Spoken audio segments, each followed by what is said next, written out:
Hello everyone. कैसे हैं आप सब? बढ़िया। ठीक है। आज हम पढ़ने वाले हैं राउल्ट्स लॉ। चलो करते हैं स्टार्ट।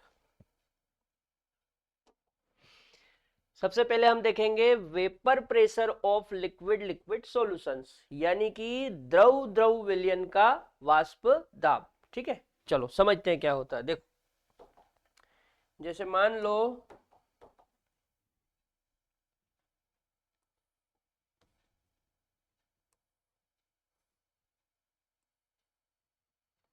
हमारे पास ये एक बीकर है।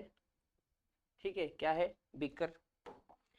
इस बीकर में हम एक लिक्विड ले लेते हैं।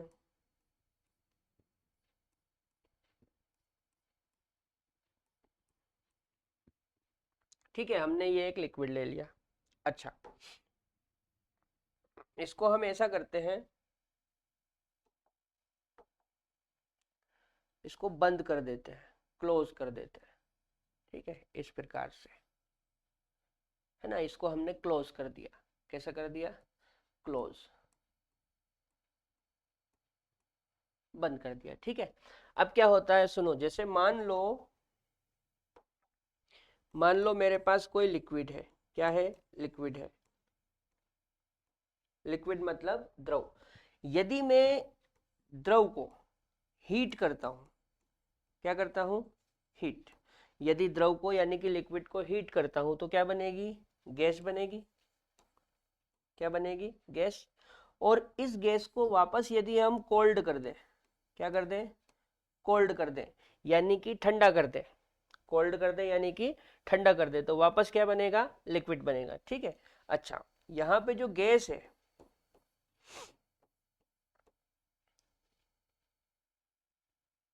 ये वेपर फॉर्म में होगी। गैस किस फॉर्म में होगी? वेपर फॉर्म में होगी। ठीक है। अच्छा, क्या होता है बेटा, जैसे मान लो इसके ऊपर यहाँ पे जो मॉलिक्यूल होंगे सरफेस पे, ठीक है, सरफेस पे जो मॉलिक्यूल होंगे वो क्या होंगे? जैसे ही आप हीट करोगे तो ये गैस में कन्वर्ट होंगे। किस में कन्वर्ट होंगे? गैस में कन्वर्ट होंगे। किस में कन्वर्ट होंगे? गैस में कन्वर्ट होंगे। ठीक है, इस तरह से, ये ऐसे। ठीक है। अब क्या होगा? ये जो गैस में कन्वर्जन हो रहा है, यानी कि वेपर में वाष्प में जो कन्वर्जन हो रहा है, वो कुछ देर बाद वापस लिक्विड बनेगा। क्योंकि देखो, लिक्विड से गैस बनता है, गैस से फिर लिक्विड बनता है। थोड़े समय बाद ये इक्विलिब्रियम में आ जाएगा, मतलब साम्य में आ जाएगा। काय में आ जाएगा? साम्य में आ जाएगा। क्यों? क्योंकि देखो, ये कंटेनर बंद है। ये कैसा है? ये कंटेनर बंद है। यदि ये ओपन होता तो वेपर बनती और उड़ती, बनती और उड़ती। लेकिन यहाँ पे ये बंद है, तो यहाँ पे क्या होगा? वेपर बनेगी, और जो वेपर होगी वाष्प, वो कुछ देर बाद वापस लिक्विड में कन्वर्ट होगा, और थोड़े समय बाद इक्विलिब्रियम बन जाएगा। क्या बन जाएगा? इक्विलिब्रियम, यानी कि साम्य। तो क्या होगा? देखो, लिक्विड को आप हीट करोगे तो गैस बनेगी। ठीक है। अब जो गैस होगी वो इस द्रव के ऊपर एक दाब डालेगी। जो गैस होगी वो इस द्रव के ऊपर क्या डालेगी? एक दाब डालेगी। उस दाब को हम बोलेंगे वाष्प दाब। क्या बोलेंगे? वाष्प दाब। ठीक है। तो मैं लिख देता हूं,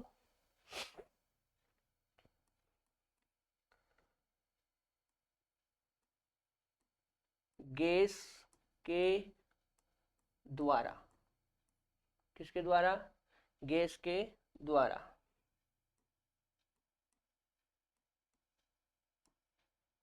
द्रव की सतह पर, गैस के द्वारा द्रव की, अरे यार, गैस के द्वारा द्रव की सतह पर लगाया गया दाब वाष्प दाब कहलाता है। वाष्प दाब। वाष्प दाब यानी कि वेपर प्रेशर। वाष्प दाब यानी कि वेपर प्रेशर कहलाता है।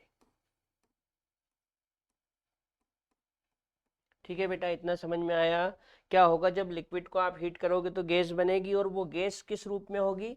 वेपर के रूप में होगी, यानी कि वाष्प के रूप में होगी। किस रूप में होगी? वाष्प के रूप में होगी, ठीक है ना। तो गैस यानी कि वाष्प के द्वारा द्रव की सतह पर लगाया गया दाब वाष्प दाब कहलाता है। क्लियर? तो मेरे हिसाब से आपको समझ में आया होगा कि वाष्प दाब कैसे बनता है। पहले इतना नोट करो।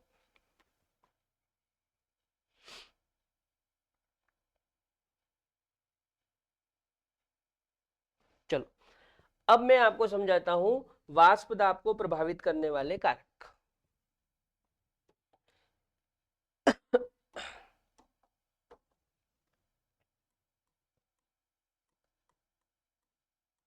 वेपर प्रेशर,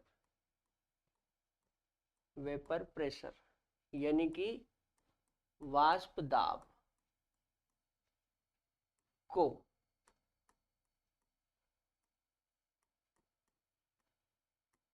प्रभावित, वाष्प दाब को प्रभावित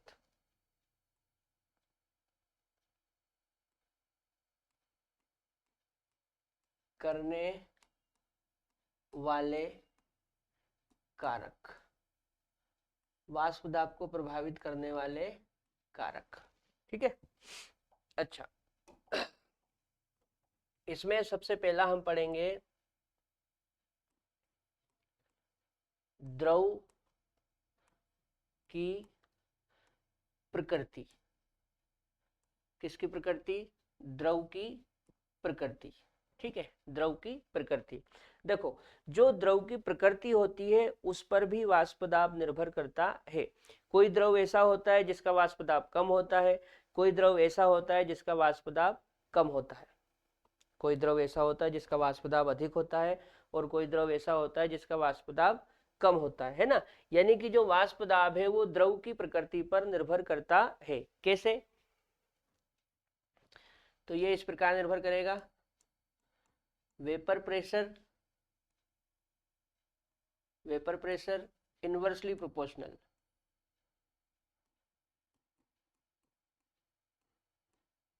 attraction force, vapour pressure inversely proportional attraction force, मतलब जो वाष्प दाब होगा वो आकर्षण बल के व्युत्क्रमानुपाती होगा, ठीक है। जो वाष्प दाब होगा वो आकर्षण बल के व्युत्क्रमानुपाती होगा। मतलब यदि किसी द्रव के अणुओं के बीच आकर्षण अधिक है, किसी द्रव के अणुओं के बीच आकर्षण अधिक है, तो क्या होगा? यदि आकर्षण अधिक है, यदि आकर्षण अधिक है तो वाष्प दाब कम होगा। भाई, अट्रैक्शन फोर्स मतलब आकर्षण बल, तो आकर्षण का बल जब अधिक होगा तो वेपर प्रेशर कम होगा। मतलब यदि कोई द्रव ऐसा है जिसके अणुओं के बीच आकर्षण का फोर्स, अट्रैक्शन का फोर्स ज्यादा है, तो उसका वेपर प्रेशर कम होगा। देखो एग्जांपल से समझते हैं।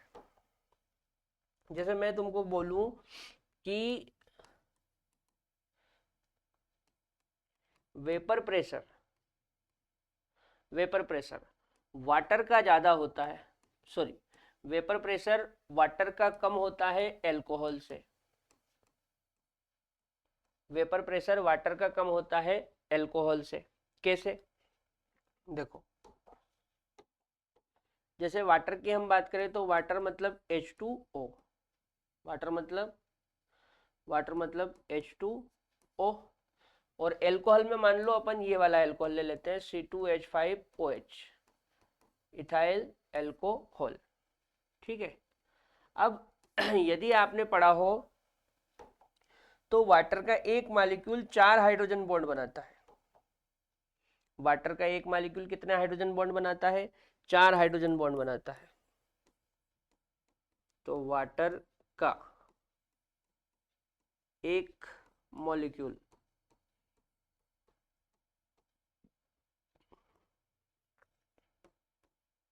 4, वाटर का एक मॉलिक्यूल, ऐसा लिखे, 4 हाइड्रोजन बॉन्ड बनाता है, ठीक है। वाटर का एक मॉलिक्यूल 4 हाइड्रोजन बॉन्ड बनाता है। कितने हाइड्रोजन बॉन्ड बनाता है? 4। जबकि इथाइल एल्कोहल की हम यदि बात करें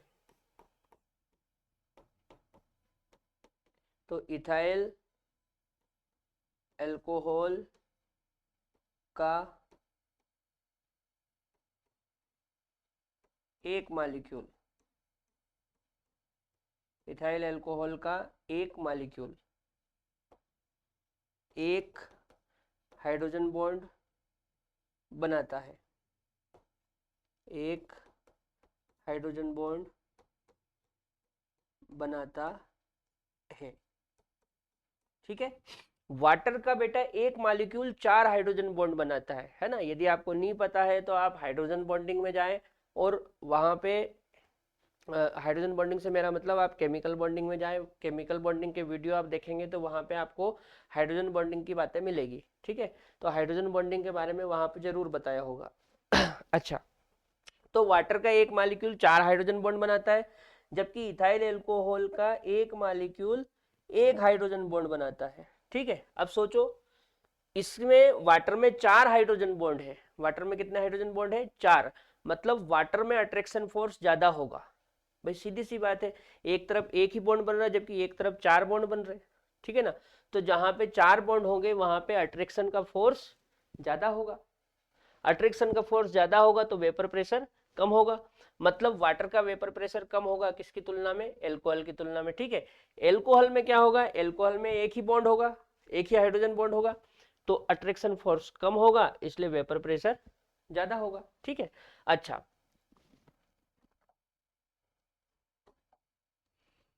एक एग्जांपल और देख लो।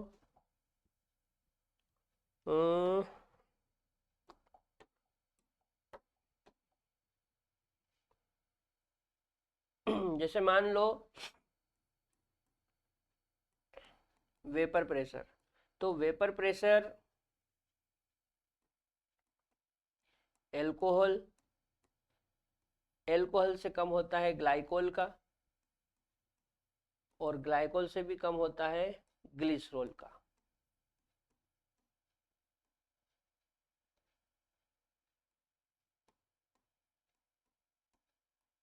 ठीक है, वेपर प्रेशर एल्कोहल का ज्यादा होगा, एल्कोहल से कम किसका होगा? ग्लाइकोल का, और ग्लाइकोल से कम किसका होगा? ग्लिसरॉल का। ये कैसे? देखो, जैसे मान लो यदि हम एल्कोहल की बात करें तो नॉर्मल कोई सा भी एल्कोहल बना दो, जैसे मान लो मैंने ROH बना दिया। ठीक है, अच्छा ग्लाइकोल की बात करें तो ग्लाइकोल ऐसा होता है CHOH CHOH, ये ग्लाइकोल हो गया। और यदि हम ग्लिसरॉल की बात करें तो ग्लिसरॉल ऐसा होता है,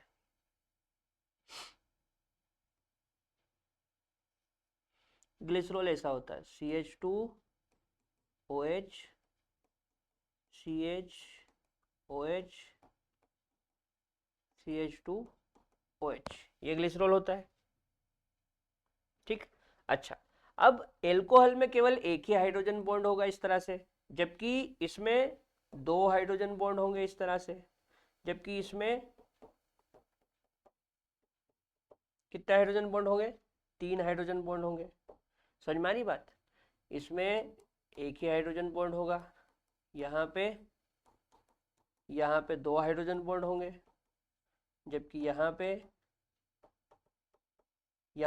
3 हाइड्रोजन बॉन्ड होंगे। कितने हाइड्रोजन बॉन्ड होंगे? 3।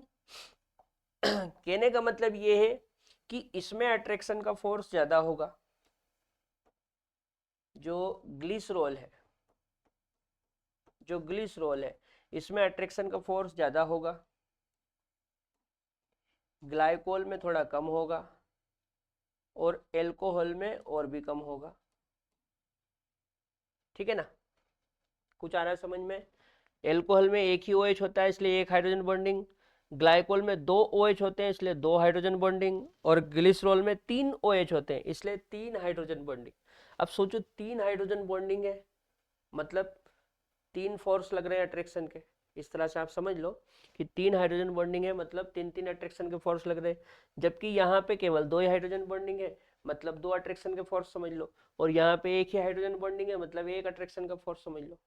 तो चूंकि इसमें 3 हाइड्रोजन बॉन्डिंग हो रही है, मतलब अट्रैक्शन का फोर्स ज्यादा है, आकर्षण का बल ज्यादा है ना, एक दूसरे से अधिक आकर्षण के साथ बंधे हैं, तो आकर्षण का बल ज्यादा होगा तो वेपर प्रेशर कम हो जाएगा।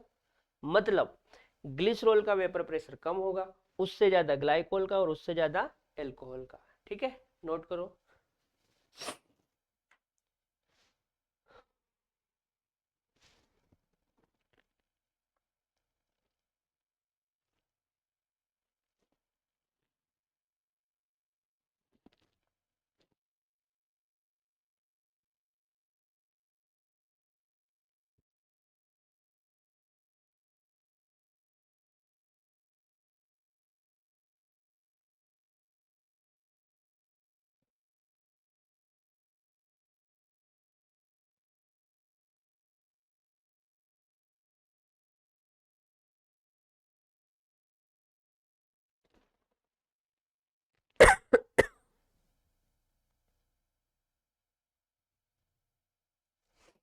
अच्छा, दो फैक्टर हो गए।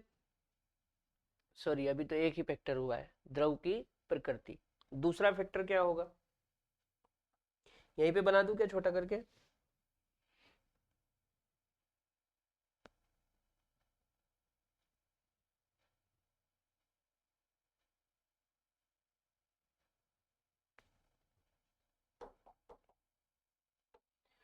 दूसरा फैक्टर हो जाएगा बेटा तापमान। दूसरा फैक्टर क्या हो जाएगा? तापमान। तापमान। तापमान का क्या होगा? देखो, जब आप टेम्परेचर बढ़ाएंगे, जब आप टेम्परेचर बढ़ाएंगे तो जो लिक्विड होगा वो गैस में कन्वर्ट होगा। टेम्परेचर बढ़ाएंगे, तापमान बढ़ाएंगे, तो जो लिक्विड होगा वो गैस में कन्वर्ट होगा, और जितनी ज़्यादा गैस बनेगी उतना ज़्यादा वेपर प्रेशर होगा। मतलब हम बोल सकते हैं कि तापमान बढ़ाने पर वेपर प्रेशर बढ़ेगा। ठीक है। तो तापमान बढ़ाने पर, तापमान बढ़ाने पर वेपर प्रेशर भी बढ़ता है। ठीक है, आप तापमान बढ़ाएंगे तो वेपर प्रेशर भी बढ़ेगा। ठीक है, तापमान बढ़ाएंगे तो वेपर प्रेशर भी बढ़ेगा। जैसे मान लो यहाँ पे इस तरह से एक ग्राफ बनाए। ठीक है, यहाँ पे मान लो हमने टेम्परेचर ले लिया और यहाँ पे ले लिया हमने वेपर प्रेशर। यहाँ पे टेम्परेचर ले लिया इस एक्सिस पे, और यहाँ पे वेपर प्रेशर ले लिया इस एक्सिस पे। ठीक है, तो जब हम टेम्परेचर बढ़ाएंगे तो वेपर प्रेशर भी बढ़ेगा। मतलब ग्राफ कुछ इस तरह से आएगा। ठीक है, बिल्कुल सीधा नहीं आएगा, स्ट्रेट लाइन नहीं आएगा, लेकिन इस तरह से बढ़ता हुआ ग्राफ आएगा। ठीक है ना, इस तरह से।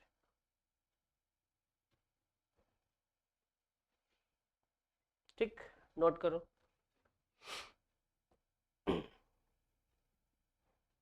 चलो आगे बढ़े। नेक्स्ट है राउल्ट्स लॉ। राउल्ट्स लॉ क्या है, सुनो। वाष्पशील द्रवों के विलयन में प्रत्येक अवयव का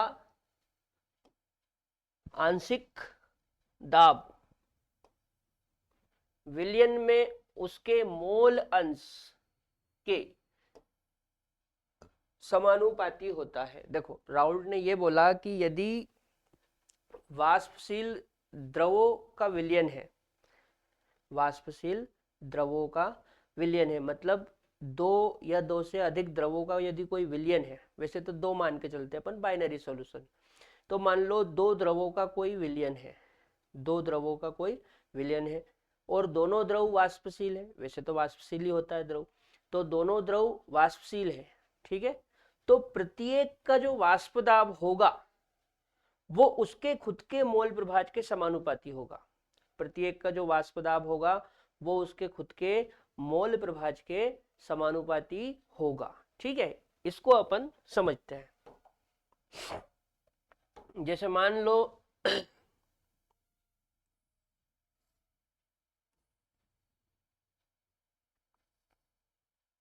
मान लो मैं इसको नाम दे देता हूं लिक्विड ए।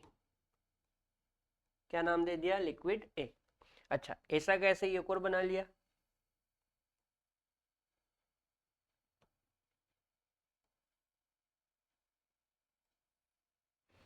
इसको हमने नाम दे दिया लिक्विड बी। ठीक है, ये लिक्विड ए और वो लिक्विड बी। अच्छा सोचो, यदि लिक्विड ए है तो लिक्विड ए में ए के मालिक्यूल होंगे। कौन से मालिक्यूल होंगे? ए के मालिक्यूल होंगे। और लिक्विड बी है तो इसमें बी के मालिक्यूल होंगे। किसके मालिक्यूल होंगे? बी के। अच्छा, यदि हम इन दोनों को मिला दें, यदि हम इन दोनों को मिला दें तो दोनों को मिलाने से सॉल्यूशन बन जाएगा। दोनों को मिलाने से क्या बन जाएगा? सॉल्यूशन बन जाएगा। दोनों को मिलाने से क्या बन जाएगा? सॉल्यूशन बन जाएगा।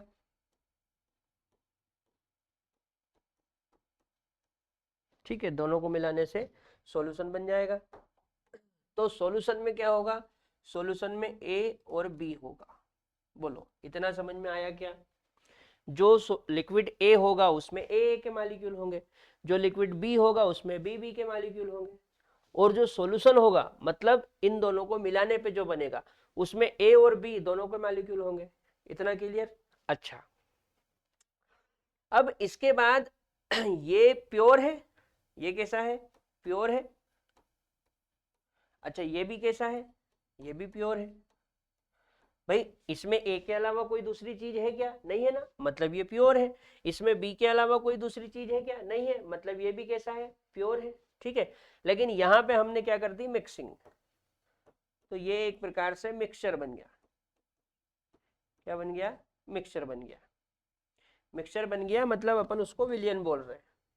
ठीक है भाई, जो सॉल्यूशन होता है वो होमोजेनस मिक्सचर होता है ना। जो सॉल्यूशन होता है वो कैसा मिक्सचर होता है? होमोजेनस मिक्सचर होता है। हमने शुरू दिन ही पढ़ा था कि जो सॉल्यूशन होता है वो होमोजेनस मिक्सचर होता है, मतलब समांगी मिश्रण होता है। ठीक है ना। अच्छा, तो जब ये प्योर है, जब ये प्योर है तो इसका जो वाष्प दाब होगा उसको पी नोट से बताएंगे। काय से बताएंगे? पी नोट से, और पैर में ए लगा देंगे। अच्छा, जब ये प्योर है तो इसका जो वाष्प दाब होगा उसको भी पी नोट से बताएंगे, लेकिन पैर में क्या लगा देंगे? बी लगा देंगे। समझ में आ रही बात? जो प्योर होता है उसके वाष्प दाब को पी नोट से बताते हैं। कैसे बताते हैं? पी नोट से।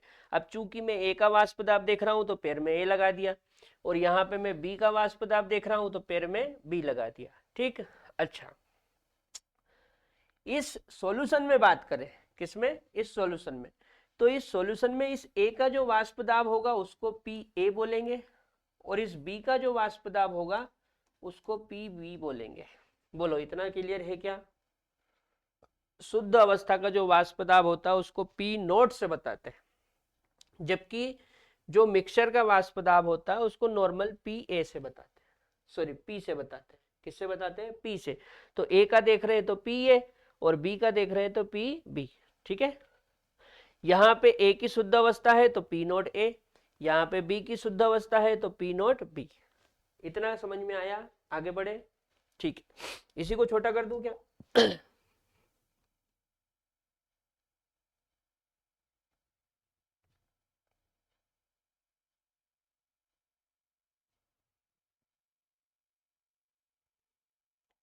अब राउल्ट ने क्या बोला, सुनो। राउल्ट ने बोला कि वाष्पशील द्रवों के विलयन में प्रत्येक अवयव का आंशिक दाब विलयन में उसके मोल अंश के समानुपाती होता है। ठीक है, उसके मोल अंश के समानुपाती होता है। तो जैसे यदि मैं ए की बात करूं, किसकी बात करूं? ए की। तो ए के लिए, ए के लिए हम ऐसा लिख सकते हैं, पी ए समानुपाती एक्स ए। देखो, ए का जो वाष्प दाब होगा विलयन में, कहां पे? विलयन में। विलयन में ए का जो वाष्प दाब होगा वो उसके खुद के मोल प्रभाज के समानुपाती होगा। तो हम कैसा लिख सकते हैं? हम लिख सकते हैं पी ए समानुपाती एक्स ए, ऐसा लिखा। ठीक है। अच्छा,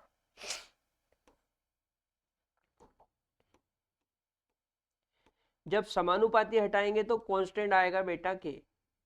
समानुपाती हटाएंगे तो कांस्टेंट क्या आएगा? समानुपाती हटाएंगे तो कांस्टेंट क्या आएगा, के, और साथ में एक्स ए। ठीक है, अब एक बात याद रखना, क्योंकि जो यहाँ पे कांस्टेंट आएगा, जो के आएगा कांस्टेंट, वो बराबर होगा पी नोड ए के। किसके बराबर होगा, पी नोड ए के। तो मैं लिख सकता हूं पी ए बराबर पी नोड ए एक्स ए। क्या लिख सकता हूं, पी नोड ए एक्स ए।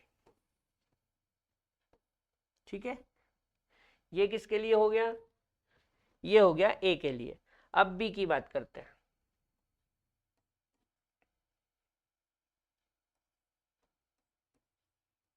तो बी के लिए, किसके लिए, बी के लिए। ठीक है, बिल्कुल ऐसा का ऐसा ही हम बी के लिए लिख सकते हैं। जैसा पी ए समानुपाती एक्स है, तो वैसा का वैसे क्या हो जाएगा, पी बी समानुपाती एक्स बी। मतलब विलियन में, कहाँ पे, विलियन में, विलियन में बी का जो आंशिक वाष्पदाब होगा वो उसके खुद के मोल प्रभाज के समानुपाती होगा। ठीक है, अब जब हम समानुपाती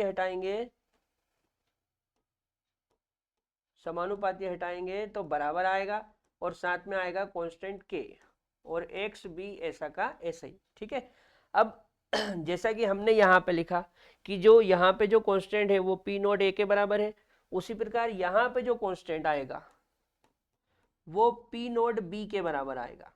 ठीक है, यहाँ पे जो कांस्टेंट के है वो किसके बराबर होगा, पी नोट बी के। तो हम लिख सकते हैं पी वी बराबर P note B x B. बोलो, इतना समझ में आया क्या, इतना समझ में आया क्या। राउल्ट ने बोला कि प्रत्येक अवयव का वाष्पदाब उसके मोल प्रभाज के समानुपाती होगा।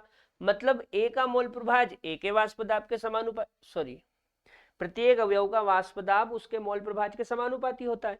मतलब ए का वाष्पदाब उसके खुद के मोल प्रभाज के समानुपाती होगा, और जो बी का वाष्पदाब है वो उसके खुद के मोल प्रभाज के समानुपाती होगा। तो मैंने वही तो करा, जो ए का वाष्पदाब है वो ए के मोल प्रभाज के समानुपाती, और जो बी का वाष्पदाब है वो बी के मोल प्रभाज के समानुपाती। समानुपाती हटाएंगे तो कांस्टेंट आएगा, तो दोनों तरफ कांस्टेंट आ गया। ठीक है ना, अब ये जो कांस्टेंट होता है ये पी नोट के बराबर होता है। किसके बराबर होता है, पी नोट के। तो यहां पे क्या हो गया, पी ए बराबर P note A x A, और यहां पे पी बी बराबर P note B x B. ठीक है, ये हो गया राउल्ट का नियम, नोट करो।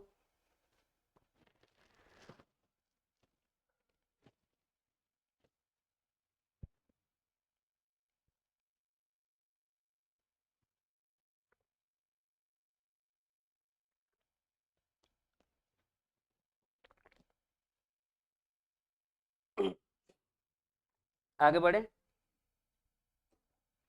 अब अगला क्या है, अगला है Dalton's law of partial pressure, मतलब आंशिक दाब का डाल्टन का नियम। ठीक है, इसमें क्या बोला, देखो, पात्र में विलयन अवस्था का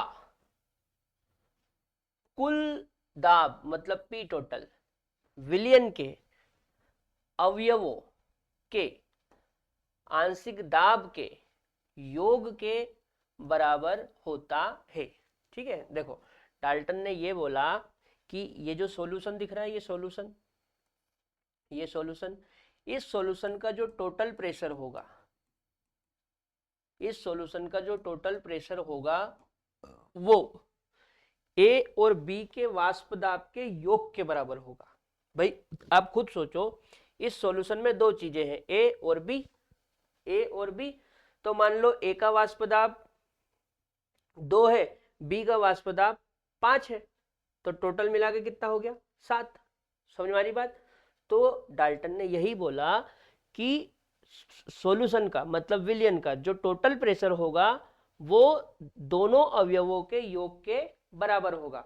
मतलब ए का वाष्प दाब और बी का वाष्प दाब, दोनों का वाष्प दाब जोड़ दो तो सॉल्यूशन का टोटल प्रेशर आ जाएगा। ठीक है, तो हम यहां पे लिख सकते हैं according to according to Dalton, according to Dalton, according to Dalton's. क्या लिख सकते हैं हम डाल्टन के अकॉर्डिंग?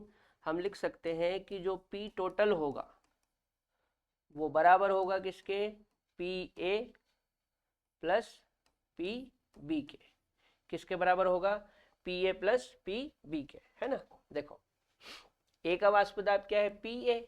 बी का वाष्प दाब क्या है? P B. तो ए और बी दोनों का वाष्प दाब जोड़ दो तो टोटल प्रेशर आ जाएगा, ठीक है ना।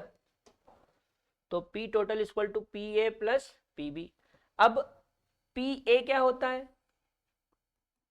चूंकि पी ए होता है P node A x A, P node A x A, और पी बी क्या होता है? पी बी होता है P nought B x B. ये पी ए बराबर P node A x A और पी बी बराबर P nought B x B. मतलब यदि मैं यहाँ पे पी ए की जगह ये वाली चीज रख दूं और पी बी की जगह ये वाली चीज रख दूं तो एक नया इक्वेशन बन जाएगा। तो P total equal to P node A x A plus P nought B x B. बोलो इतना समझ में आया?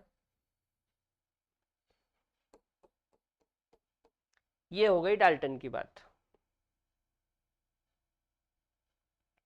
अब कई बार इसी को थोड़ा सा आगे और पूछ लेते हैं। ये जो फॉर्मूला आया है इस फॉर्मूले को ही थोड़ा सा और आगे पूछ लेते हैं। कैसे? देखो बताता हूं। जैसे मान लो हमारा टोटल प्रेशर क्या आया? पी टोटल, पी टोटल क्या आया? P node A x A plus P nought B x B, ये आया।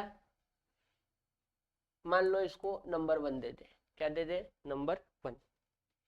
ठीक है, अब देखना मैं क्या समझा रहा हूं, है ना। जैसे मान लो यहाँ पे ये चीज मैं वापस लिखता हूं, P total, P total, P total equal to क्या लिखा? P note A x A plus P note B x B, ये लिखा। अच्छा, तुमको पता है बेटा अपन ऐसा लिखते हैं x A plus x B बराबर 1, x A plus x B बराबर 1। तो क्या हो जाएगा? हम ऐसा लिख सकते हैं एक्स ए बराबर 1 माइनस एक्स बी, ऐसा लिख सकते हैं ना। अच्छा, सेम यही चीज मैं इधर लिख रहा हूं, P total, P total equal to P node A x A plus P nought B x B. ठीक है, आप चाहो तो अभी कुछ मत चाहो, ऐसे रहने दो। P total equal to P node A x A plus P nought B x B. अच्छा, इसी तरह से मैं इधर करता हूँ x A plus x B equal to 1। हमने मोल फ्रैक्शन में पढ़ा था ना, जब हम मोल फ्रैक्शन पढ़ रहे थे तब हमने देखा था कि दोनों कंपोनेंट्स का जो मोल फ्रैक्शन होता है उसको यदि टोटल कर दे तो 1 आएगा। अच्छा, 2 हो या 2 से ज्यादा हो, सभी का जो टोटल मोल फ्रैक्शन होता है वो हमेशा 1 होता है। तो यहाँ पे मेरे पास दो कंपोनेंट है ए और बी, तो दोनों का जो टोटल मोल फ्रैक्शन होगा वो 1 के बराबर होगा। ठीक है, तो x A plus x B बराबर 1। अब यहाँ पे मैंने एक्स ए निकाला है, ऐसा करता हूं यहाँ पे मैं एक्स बी निकाल लेता हूं। तो एक्स बी बराबर क्या हो जाएगा? 1 माइनस एक्स ए। यहाँ तक की कहानी समझ में आई? यहाँ पे मैंने एक्स ए बराबर 1 माइनस एक्स बी कर रखा है और यहाँ पे मैंने एक्स बी बराबर 1 माइनस एक्स ए कर रखा है। ठीक है, अब मैं ये दोनों तरफ की वैल्यू इसमें पुट करूंगा, ये। ठीक है, पुट द वैल्यू। ठीक है, मैं दोनों तरफ की वैल्यू इसमें पुट कर रहा हूं, देखना क्या बनता है। यहां से देखना, जैसे पी टोटल है तो P total equal to P node A है, चलो पी नोड ए लिख दिया। अच्छा, अब साथ में क्या है, एक्स ए, तो एक्स ए की जगह ये रख दो 1 - XB, ठीक है, प्लस प्लस ये ऐसा का ऐसा ही P note B x B, ठीक है। अच्छा, अब इसका अंदर मल्टीप्लाई करो इसका, तो पी नोड ए का 1 में करेंगे तो P node A minus x B में करेंगे तो P node A x B, ऐसा बनेगा, ऐसा बनेगा, plus P nought B x B, ठीक है। अब ऐसा करो, ऐसा करो, ये जो पी नोड ए है इसे ऐसा ही रहने दो, ठीक है। अच्छा, ये जो प्लस वाली वैल्यू है ये वाली, इसको पहले लिख लो, तो plus P nought B x B, और ये जो माइनस वाली वैल्यू है इसको बाद में लिख लो, तो minus P node A x B, ऐसा लिखा, ठीक है। अब आगे पी नोड ए प्लस, यदि यहां से मैं एक्स बी को कॉमन ले लूं, यहां से यदि मैं एक्स बी को क्या ले लूं, कॉमन ले लूं, तो क्या बचेगा, देखो एक्स बी को कॉमन ले लिया, एक्स बी को क्या ले लिया, कॉमन, तो अंदर क्या बचा, P nought B minus P node A, क्या बचा, P nought B minus P node A, common किसको ले लिया मैंने, एक्स बी को। बोलो समझ में आया, नहीं आया हो तो इधर से देखना है ना, फिर से देखना क्या कर रहे हैं हम, क्या करेंगे, एक्स बी की वैल्यू यहां पे पुट करेंगे, तो पुट द वैल्यू, समझना है, देखो जब पी टोटल ऐसे ही लिखा, P total equal to P node A x है तो P node A x A, ये ऐसा कैसे लिख दिया, प्लस, अब देखो पी नोड बी है तो पी नोड बी, और यहाँ पे क्या लिखा, एक्स बी, तो एक्स बी की जगह मैं ये वाली वैल्यू रखता हूँ, तो 1 - एक्स बी, ठीक है। चलो आगे बढ़ाते हैं, तो P node A x A plus, अच्छा इसका अंदर मल्टीप्लाई करो, तो पी नोट बी का 1 में करेंगे तो P note B minus P note B का एक्स बी में करेंगे तो P note B x B, इतना समझ में आया। अब देखो, अब ऐसा करो, ऐसा करो, ये पी नोट ए एक्स ए है, इसको तो ऐसे ही रहने दो। अच्छा, ये जो माइनस वाली वैल्यू है ये, इसको पहले लिख लो, तो minus P nought B x B, और ये जो प्लस वाली वैल्यू है इसको बाद में लिख लो, तो प्लस पी नोड बी, ठीक है। अब क्या करो, अब देखो यहां पे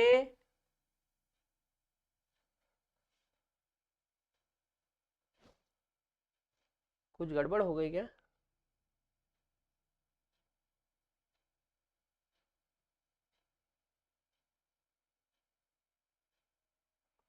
देखो P node A x A plus P nought B x B, है ना, हमने क्या करा, एक्स बी बराबर 1 - एक्स ए, इसको उधर लेके गए, तो एक्स बी बराबर 1 - एक्स ए, अब P node A x A, P node A x A, ये ऐसा कैसा ही, प्लस पी नोट बी, ये ऐसा कैसा ही, और एक्स बी की जगह ये यहाँ पे गलत कर दिया ना हमने यार, ये यहाँ से गलत ही कर दिया, ये एक्स ए आएगा, क्या आएगा, एक्स ए, देखो ना, ये एक्स बी की जगह क्या रखा, 1 - एक्स ए, तो एक्स बी की जगह 1 - एक्स ए, तो ये एक्स ए आएगा, क्या आएगा, एक्स ए, फिर इसको हम इधर लाए तो यहाँ पे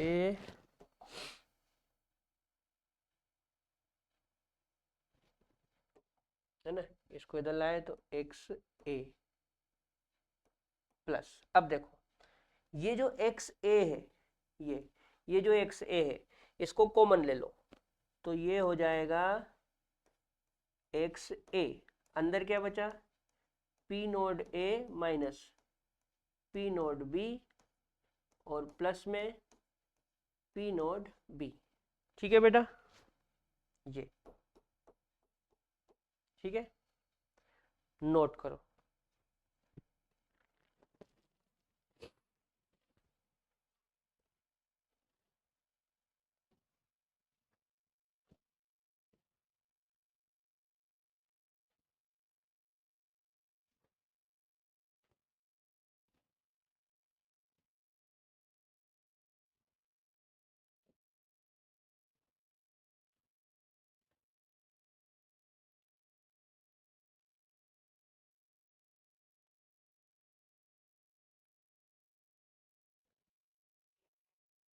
अच्छा आपको बताऊं मैं, ये वाली जो इक्वेशन है, ये वाली,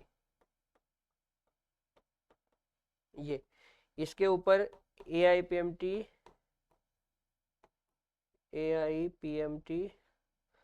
2012 में क्वेश्चन आ चुका है। ठीक है, उन्होंने इस तरह के 4 ऑप्शन बना के दिए थे और हमको सही ऑप्शन बताना था, है ना, सही वाला ऑप्शन सिलेक्ट करना था। तो इसके ऊपर क्वेश्चन आ चुका है। ठीक है, तो ऐसा भी पूछ सकते हैं और ऐसा भी पूछ सकते हैं, आपको दोनों तरह से बनाते आना चाहिए, है ना।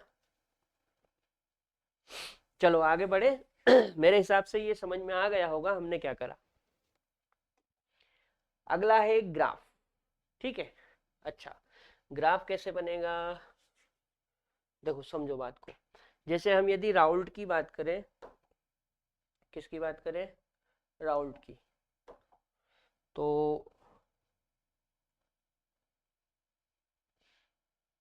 यहां कर ले क्या, according to Raoult's,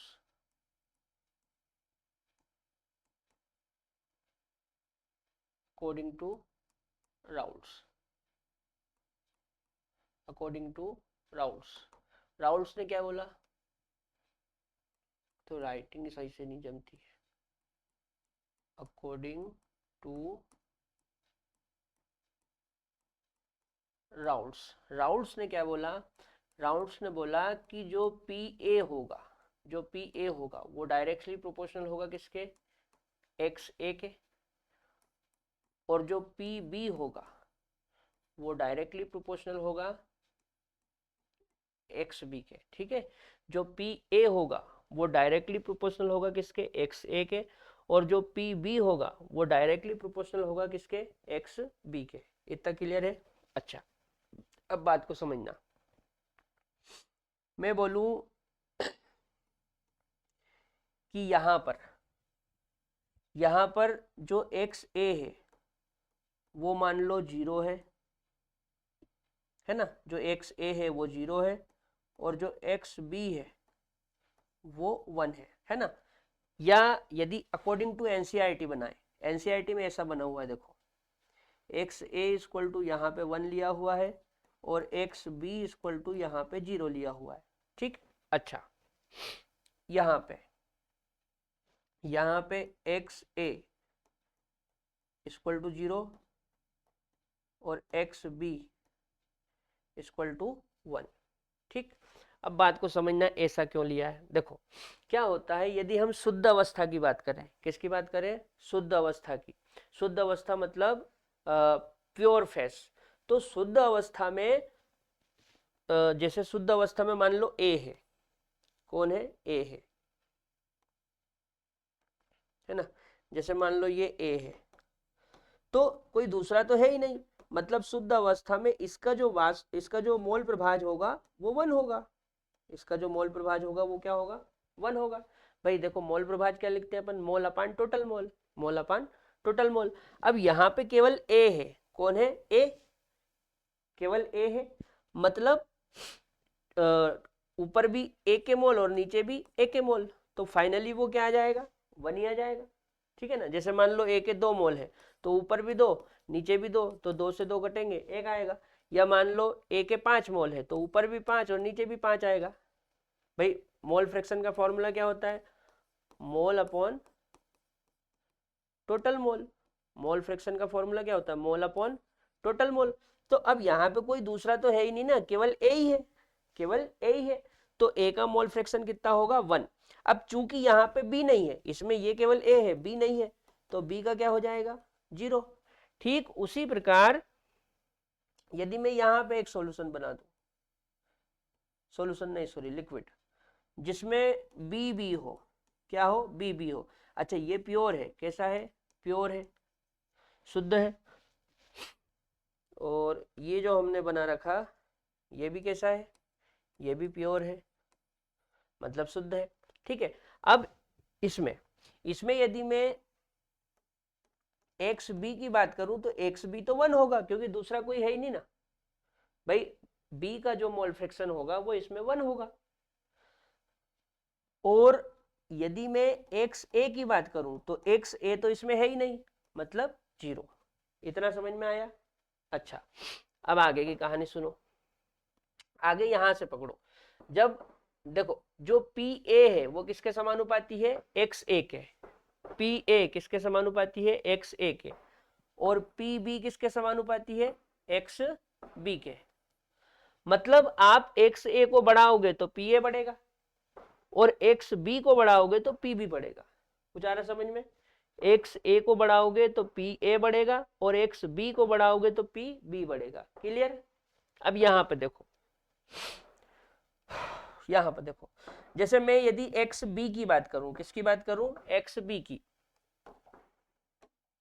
x B की बात करूं तो यहां पे एक्स बी क्या है, यहां पे एक्स बी 0 है, मतलब समझ लो यहां पे है।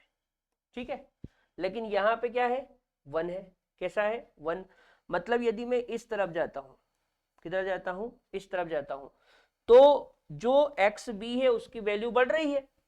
यदि मैं इस तरफ जाता हूं तो एक्स बी की वैल्यू बढ़ रही है। यहाँ पे एक्स बी की वैल्यू 0 है, जबकि यहाँ पे एक्स बी की वैल्यू 1 है। मतलब मैं इस तरफ से इस तरफ जाऊंगा तो एक्स बी की वैल्यू बढ़ेगी। जब एक्स बी की वैल्यू बढ़ेगी तो पी बी की वैल्यू भी बढ़ेगी। मतलब ग्राफ कुछ ऐसा बनेगा,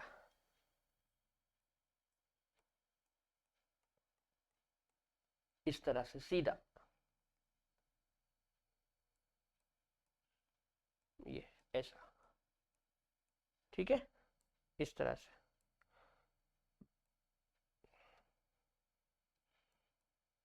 अच्छा अब देखना, जैसे मान लो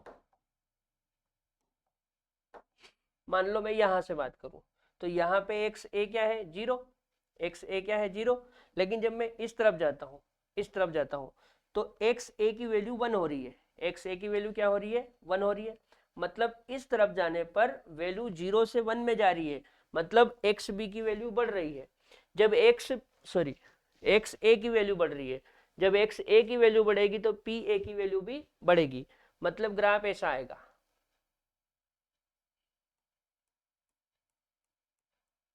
इस तरह से। ठीक है, ऐसा।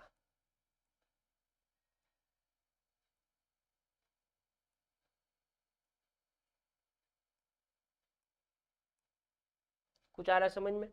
अब ये जो दोनों है ना बेटा, ये दोनों, जैसे मान लो मैं इसकी बात करूं, मान लो यहाँ पे हमने ये ले रखा, यहाँ पे प्रेशर ले लेते हैं, यहाँ पे क्या ले लेते हैं प्रेशर,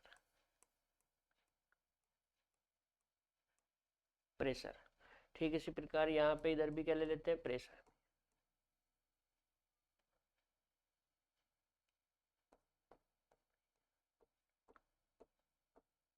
प्रेशर। ठीक है ना। तो ये जो ग्राफ है ना, ये किसका है, एक्स बी 0 से मैक्सिमम में जा रहा है। मतलब ये जो ग्राफ बताएगा यहाँ पे,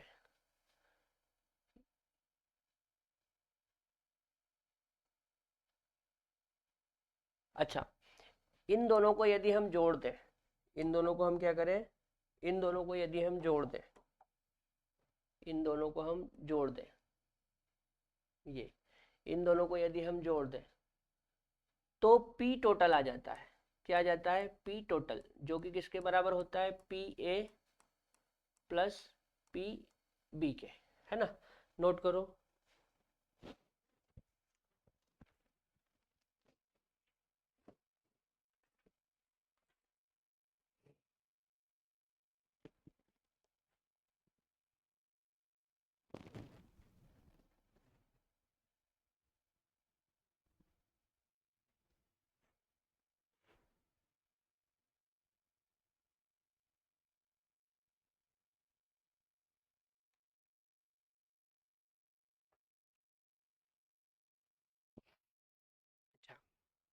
समझ में आ गया? देखो क्या कर रहे हैं हम, यहाँ पे एक्स भी 0 और यहाँ पे 1 है। कैसा है? 1 है। मतलब ये जो है ना, ये आपको बताएगा P A, sorry P B. क्या बताएगा? P B. और यहाँ पे एक्स ए 0 और यहाँ पे 1, मतलब यहाँ पे ये जो है ना, ये आपको बताएगा पी ए। क्या बताएगा? P P A. ठीक है, पी ए। और ये पी बी है, तो यहाँ पे आप लिख सकते हैं पी नॉट बी। और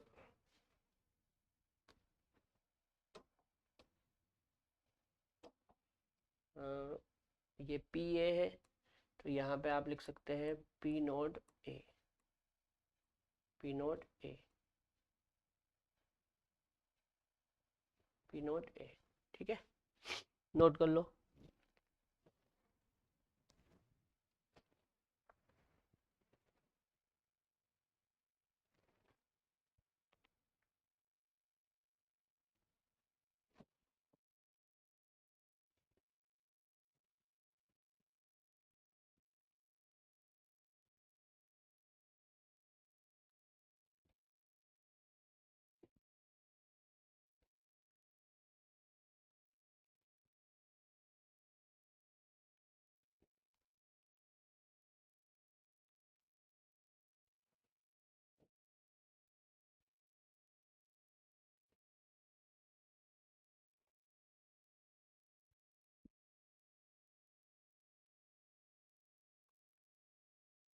चलो एक बार फिर से मैं समझा देता हूँ। देखो क्या होता है, जैसे यहाँ पे हम बात कर रहे हैं कि प्योर ए की, और यहाँ पे हम बात कर रहे हैं प्योर बी की। ठीक है, तो प्योर बी में एक्स बी के जो मोल प्रभाज होंगे वो 1 होंगे, जबकि एक्स ए के 0 होंगे। और प्योर ए में एक्स ए के जो मोल प्रभाज होंगे वो 1 होंगे, जबकि एक्स बी के 0 होंगे। क्लियर? अच्छा, अब मैंने यहाँ पे एक्स ए बराबर 1 ले रखा है और एक्स बी बराबर 0 ले रखा है। ठीक उसी प्रकार यहाँ पे देखो, इस पॉइंट पे यहाँ पे एक्स ए बराबर 1 है, तो यहाँ पे एक्स ए बराबर 0, और यहाँ पे एक्स बी बराबर 0 है, तो यहाँ पे एक्स बी बराबर 1। अब बात को समझना। ठीक है, जैसे मैं यदि एक्स बी की बात करूं, किसकी बात करूं? एक्स बी की, तो एक्स बी यहाँ पे 0 है और यहाँ पे क्या है? 1। मतलब जब मैं इस तरफ जा रहा हूं, इस तरफ, तो एक्स बी की वैल्यू 0 से 1 हो गई, मतलब एक्स बी की वैल्यू बढ़ गई। एक्स बी की वैल्यू बढ़ गई। ठीक है, जब एक्स बी की वैल्यू बढ़ेगी तो एक्स ये जब एक्स बी की वैल्यू बढ़ेगी तो प्रेशर भी बढ़ेगा बी का। ठीक है ना, बी का मोल प्रभाज बढ़ेगा तो बी का जो प्रेशर है वो भी बढ़ेगा। ठीक है, तो ये देखो, ये इस तरफ जाने पर जो प्रेशर है बी का वो धीरे धीरे बढ़ रही है। ये देखो, ये बी का प्रेशर बढ़ गया।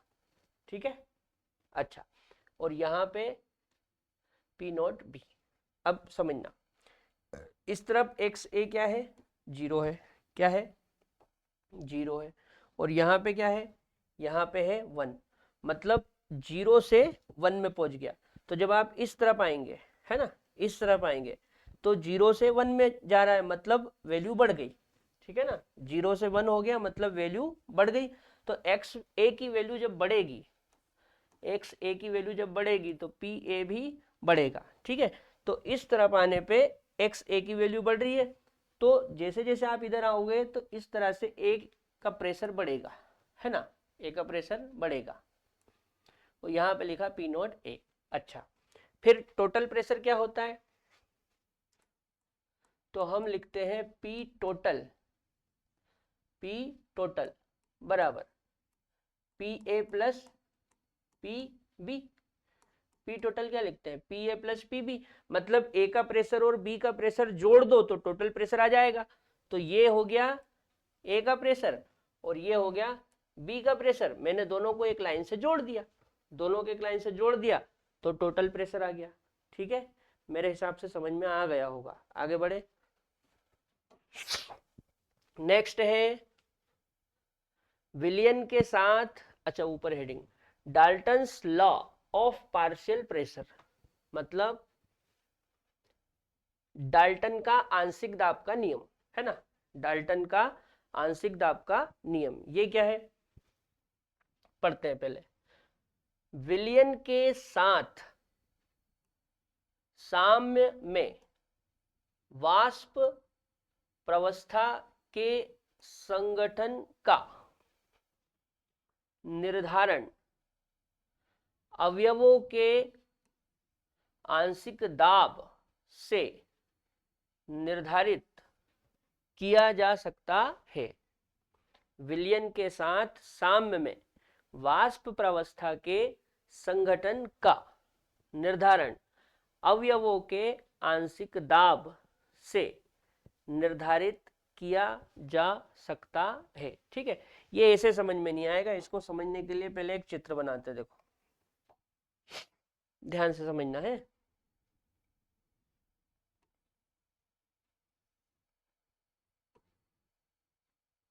ठीक है, ये मान लो हमने एक कंटेनर बना लिया।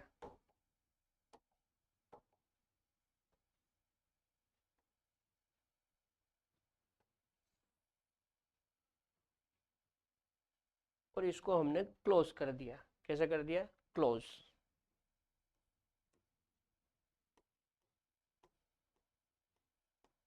क्लोज कर दिया। ठीक है, अच्छा इसमें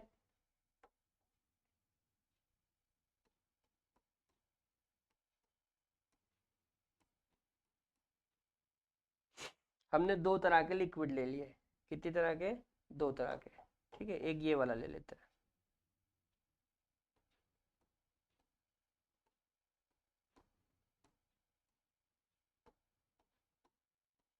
ठीक है, हमने इसमें दो तरह के लिक्विड ले रखे हैं। कितनी तरह के? दो तरह के। तो एक तो ये हो गया,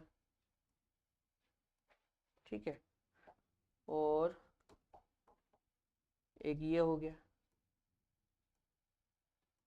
इस तरह से। ठीक है ना बेटा?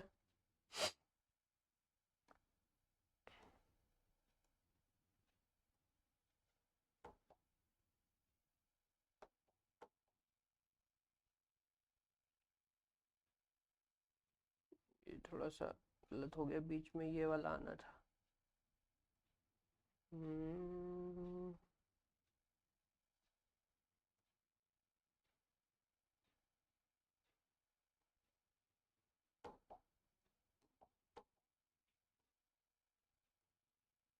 ये मान लो इस तरह से है। ठीक है, अच्छा अब क्या होता है, जैसे अभी थोड़ी देर पहले मैंने बताया था कि लिक्विड है। क्या है? लिक्विड। लिक्विड को जब आप हीट करेंगे, क्या करेंगे? हीट करेंगे तो क्या बनेगा? गैस। लिक्विड को हीट करेंगे तो गैस बनेगा। और गैस को जब आप कोल्ड कर देंगे, क्या कर देंगे? कोल्ड, ठंडा, तो क्या बन जाएगा? लिक्विड बन जाएगा। ठीक है, और जो गैस होती है वो वेपर फेस में होती है। गैस किस फेस में होती है? वेपर फेस में, या वेपर फॉर्म में होती है?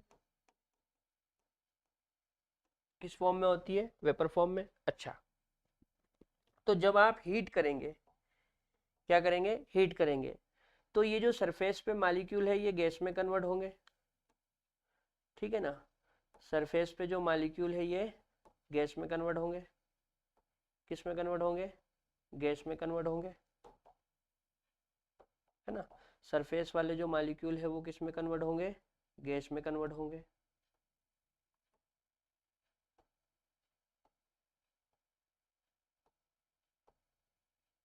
इस तरह से गैस में कन्वर्ट होंगे। क्लियर?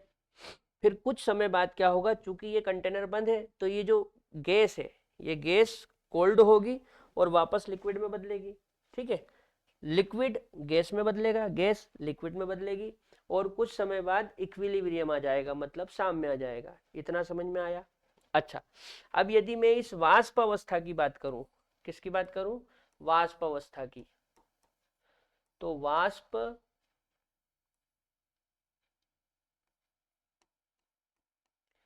वाष्प अवस्था में, किसमें? वाष्प अवस्था में। किसमें? वाष्प अवस्था में। वाष्प अवस्था में जो पार्शियल प्रेशर होता है, कौन सा प्रेशर? Partial pressure. वाष्प अवस्था में किसी अवयव का जो पार्शियल प्रेशर होता है, वाष्प अवस्था में किसी अवयव का जो पार्शियल प्रेशर होता है, वो वाष्प अवस्था में किसी अवयव का जो पार्शियल प्रेशर होता है वो बराबर होता है, वो बराबर होता है उसके मोल प्रभाज, मोल प्रभाज इनटू टोटल प्रेशर के, मोल प्रभाज इनटू टोटल प्रेशर के। किसके बराबर होता है? मोल प्रभाज इनटू टोटल प्रेशर के। ठीक है। वाष्प अवस्था में किसी अवयव का जो वाष्प दाब होता है, वाष्प अवस्था में किसी अवयव का जो वाष्प दाब होता है ना, वाष्प अवस्था में किसी अवयव का जो वाष्प दाब होता है वो मोल प्रभाज इनटू पी टोटल के बराबर होता है। मतलब जैसे ये समझ लो कि यदि मैं मान लो इसको पी ए बोलूं, क्या बोलूं? पी ए, तो यहाँ पे हो जाएगा Y A into P total. ठीक है। और यदि मैं पी बी बोलूं, क्या बोलूं? पी बी बोलूं, तो ये हो जाएगा y B into P total, y B into P total. ठीक है। तो यहाँ पे ये मोल प्रभाज की जगह, पता, मोल प्रभाज की जगह वाई का यूज कर रहे हैं। किसका यूज कर रहे हैं? वाई का। ठीक है। तो यदि इसको मैं आई से रिप्रेजेंट करूं तो ये भी आई हो जाएगा और ये हो जाएगा पी टोटल। ठीक है।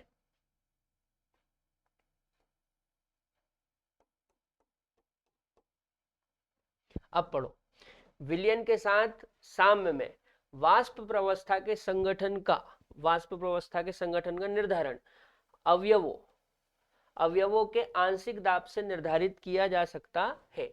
मतलब कुल मिला के कहने का मतलब ये है कि जो पी ए होगा वो y A into P total के बराबर होगा और जो पी बी होगा वो y B into P total के बराबर होगा। ठीक है ना। मतलब इसमें यदि दो कंपोनेंट है, इसके अंदर दो कंपोनेंट है, एक ए और एक बी, इसके अंदर दो कंपोनेंट है, एक ए और एक बी, एक ए और एक बी। तो वाष्प अवस्था में, कौन सी अवस्था में? वाष्प अवस्था में, वाष्प अवस्था में मान लो पी ए और पी बी है, पी ए और पी बी है। ठीक है। और टोटल प्रेशर क्या हो जाएगा? मान लो total pressure P total, P total क्या लिखते हैं अपन? P A plus P B, ऐसा लिखते हैं पी टोटल। ठीक है। तो वाष्प प्रवस्था में क्या होगा? जो ए का दाब होगा वो ए के मोल प्रभाज इंटू पी टोटल के बराबर होगा।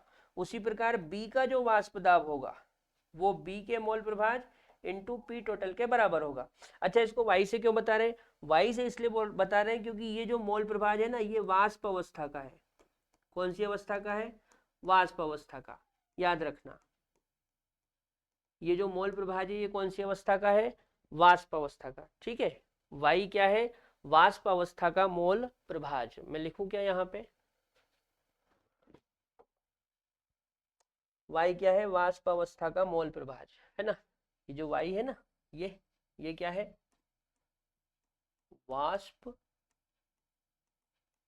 अवस्था का मोल प्रभाज। ठीक है बेटा। तो ये डाल्टन का नियम हो गया, नोट कर लो।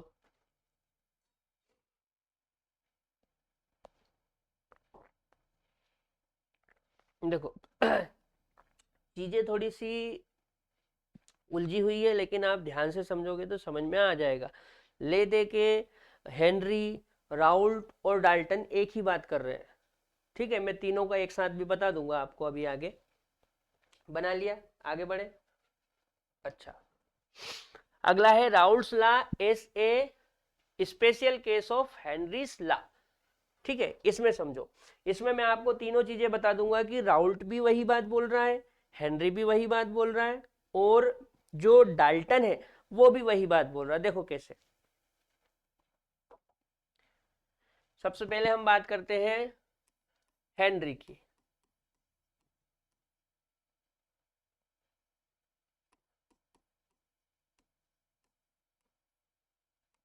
हेनरीज लॉ, बताओ हेनरी ने क्या बोला था। हेनरी ने बोला था कि गैस का, किसी गैस का जो आंशिक दाब होता है वो उस गैस के मोल प्रभाज के समानुपाती होता है। बोलो, हेनरी ने यही बोला था कि किसी गैस का जो आंशिक दाब होता है वो उसके मोल प्रभाज के समानुपाती होता है, ठीक है। अच्छा, राउल्ट ने क्या बोला, राउल्ट की बात करते हैं।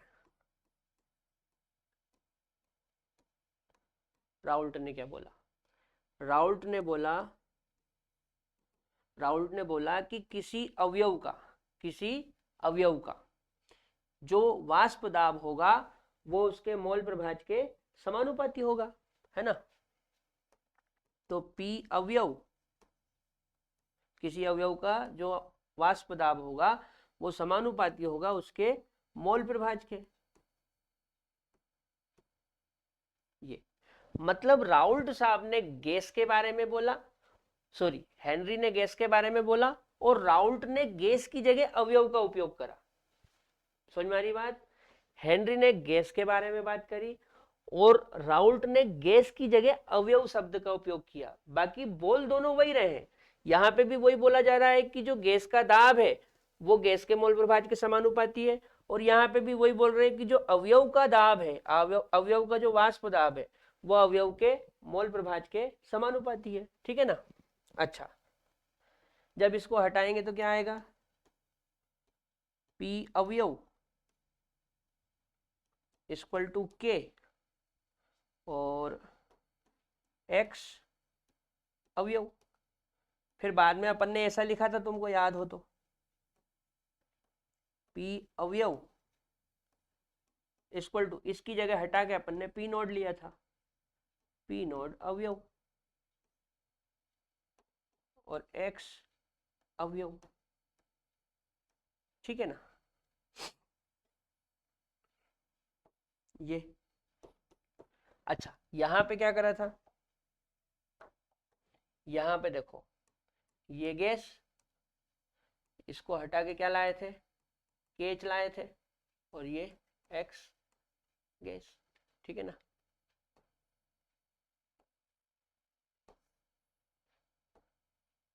अब यहाँ पे इसको हम क्या बोलते हैं, हेनरी कांस्टेंट। इसको क्या बोलते हैं, Henry constant, Henrys constant, constant, और ये हमारा नॉर्मल कांस्टेंट है। राउल्ट्स लॉ में क्या करते हैं, इस कांस्टेंट को हटा के पी नोट लगा लेते हैं, ठीक है ना।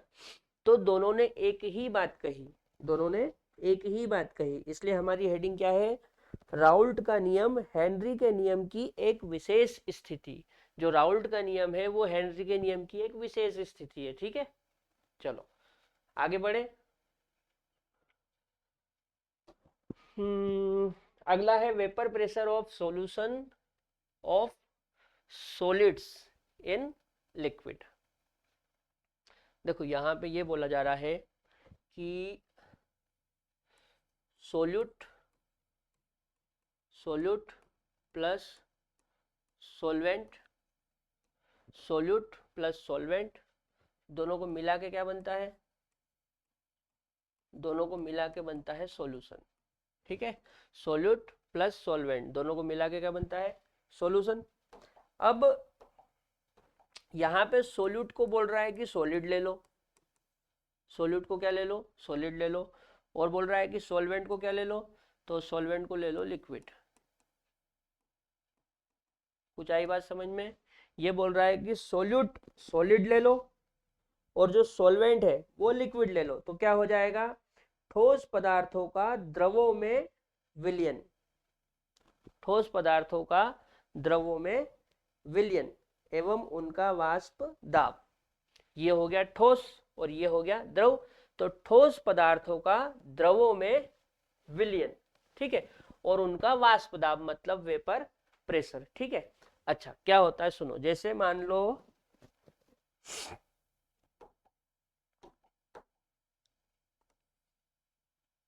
पहले मैं प्योर सॉल्वेंट बनाता हूं। क्या बनाता हूं? Pure solvent.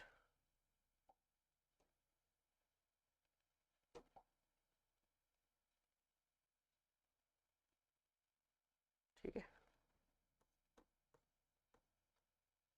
Pure solvent, pure solvent, ठीक है।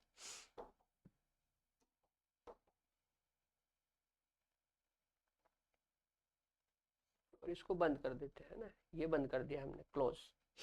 अच्छा, मान लो सॉल्वेंट इस रंग से बना देते हैं, इस तरह से, ठीक है, ऐसे। अब क्या होगा, यहाँ पे वही बात होगी कि जैसे लिक्विड है, क्या है? लिक्विड, लिक्विड है। तो लिक्विड को जब आप हीट करेंगे, लिक्विड को जब आप हीट करेंगे तो क्या बनेगा? लिक्विड को हीट करेंगे तो गैस बनेगी, लिक्विड को हीट करेंगे तो गैस बनेगी, ठीक है ना। और गैस को कोल्ड कर देंगे तो वापस लिक्विड बनेगा, ठीक। तो जब आप लिक्विड को हीट करोगे, लिक्विड को हीट करोगे मतलब इस लिक्विड को गर्म करोगे, तो ये धीरे धीरे गैस बनेगा मतलब वेपर बनेगा, ठीक है।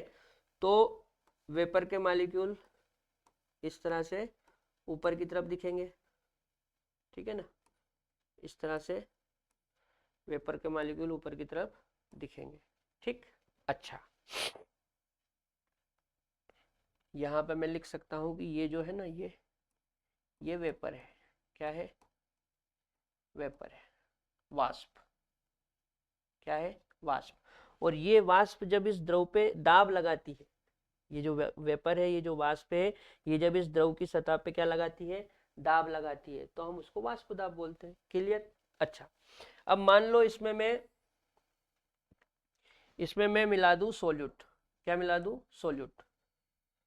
तो सॉलिड सोल्यूट मिलाने पर,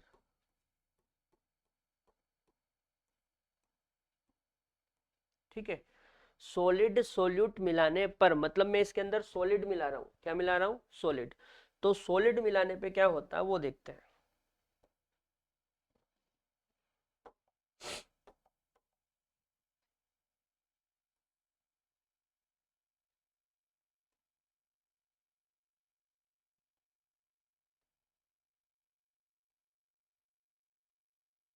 ठीक है,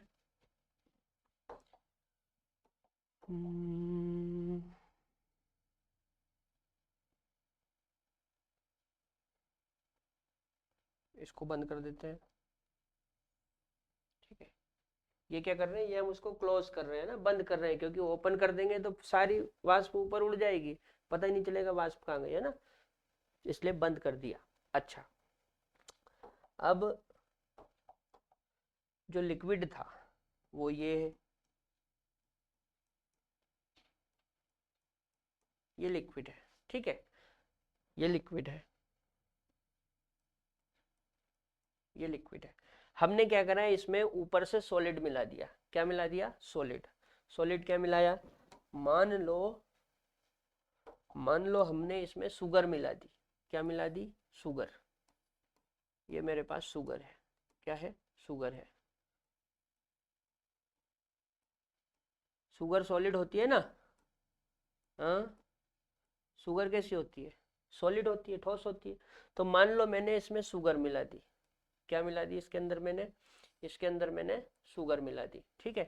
तो जब मैं शुगर मिला दूंगा तो ये शुगर इसमें धीरे धीरे डिजोल्व होगी, ठीक है, ऐसे धीरे धीरे इसमें डिजोल्व होगी। अच्छा, अब होगा क्या? होगा क्या, जब आप इसमें शुगर मिलाएंगे तो शुगर के कुछ मॉलिक्यूल इसमें ऐसे ऊपर भी होंगे, ऐसे सरफेस पे भी होंगे, शुगर के कुछ मॉलिक्यूल ऐसे सरफेस पे होंगे, ठीक है ना, इस तरह से ऐसे। और हमारा जो सॉल्वेंट है उसके मॉलिक्यूल भी ऐसे ऊपर की तरफ होंगे, ठीक है ना, ऐसे सरफेस पे इस तरह से ऐसे, ठीक है। अब होगा क्या, जब आप इसको हीट करोगे, जब आप इसको हीट करोगे तो हीट करोगे तो जब हीट करते ना बेटा, जब हीट करते हैं तो जो सरफेस पे मॉलिक्यूल होते हैं, कहाँ पे मॉलिक्यूल होते हैं, सरफेस पे, जो सरफेस पे मॉलिक्यूल होते हैं वो वेपर बन के ऊपर की तरफ उड़ते हैं, वेपर बन के ऊपर की तरफ उड़ते हैं, ठीक है, ऐसा होता है। अब यहाँ पे भी जो सरफेस पे मॉलिक्यूल है वो वेपर बन के ऊपर की तरफ उड़ेंगे, ठीक है, वेपर बन के ऊपर की तरफ उड़ेंगे इस तरह से। लेकिन चक्कर ये है कि यहाँ पे सारे के सारे मॉलिक्यूल सॉल्वेंट के थे, सारे के सारे मॉलिक्यूल किसके थे, सॉल्वेंट के थे, इसलिए ज्यादा से ज्यादा मॉलिक्यूल वेपर बने और ऊपर उठे। जबकि यहाँ पे क्या है, सरफेस पे बहुत सारे जो मॉलिक्यूल है वो सॉलिड सॉल्वेंट के हैं, यहाँ पे सरफेस पे बहुत सारे मॉलिक्यूल किसके हैं, बहुत सारे मॉलिक्यूल किसके हैं, इसके शुगर के, और ये कैसी है, सॉलिड, कैसी है, सॉलिड। और सॉलिड का तो कोई वेपर प्रेशर होता नहीं है भाई, ठोस में कोई वेपर प्रेशर थोड़ी नहीं होता, कि होता है। जैसे नॉर्मल शक्कर ले लो और शक्कर को ही गर्म करो तो क्या वाष्प बनेगी, वेपर बनेगी, नहीं बनेगी ना।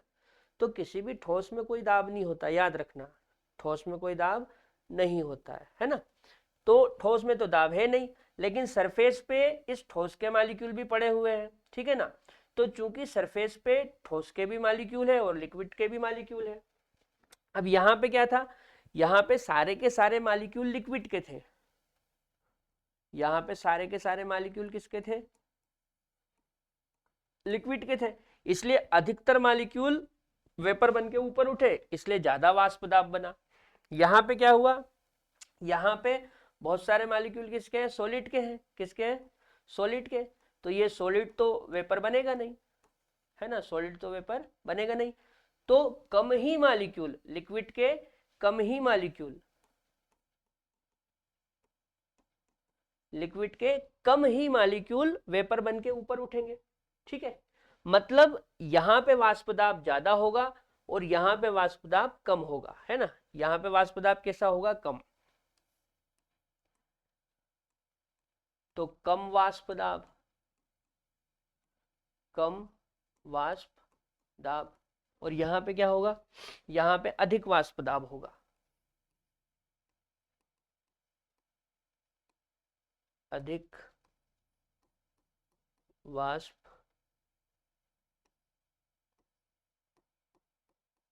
अधिक वाष्प दाब। सर कहना क्या चाहते हो, देखो मैं ये कहना चाहता हूं कि जब हम किसी द्रव में ठोस मिलाते हैं तो उसका वाष्प दाब कम हो जाता है, जब किसी द्रव में ठोस मिलाते हैं तो द्रव का वाष्प दाब कम हो जाता है। समझ में आ रही बात। तो यहाँ पे क्या है, यहाँ पे पूरा का पूरा द्रव है इसलिए वाष्प दाब ज्यादा है, जबकि यहाँ पे हमने द्रव में ठोस मिला रखा है इसलिए वाष्प दाब कम हो गया, ठीक है ना। तो मैं लिख देता हूं,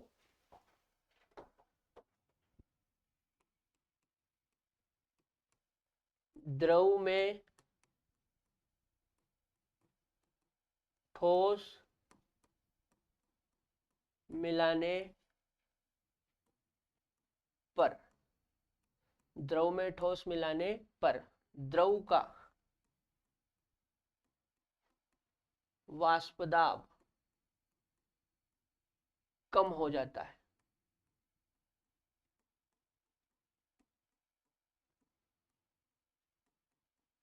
द्रव में ठोस मिलाने पर द्रव का वाष्प दाब कम हो जाता है। समझ में आ रही बात। मतलब जब द्रव शुद्ध होगा, कैसा होगा, शुद्ध होगा, प्योर, तो प्योर कंडीशन में उसका वाष्प दाब बहुत अधिक होगा। लेकिन जब हम उसमें ठोस मिला देंगे यानी कि मिक्सिंग कर देंगे, मिक्सचर बना देंगे, तो उसका वाष्प दाब कम हो जाएगा, घट जाएगा। ठीक है, नोट करो।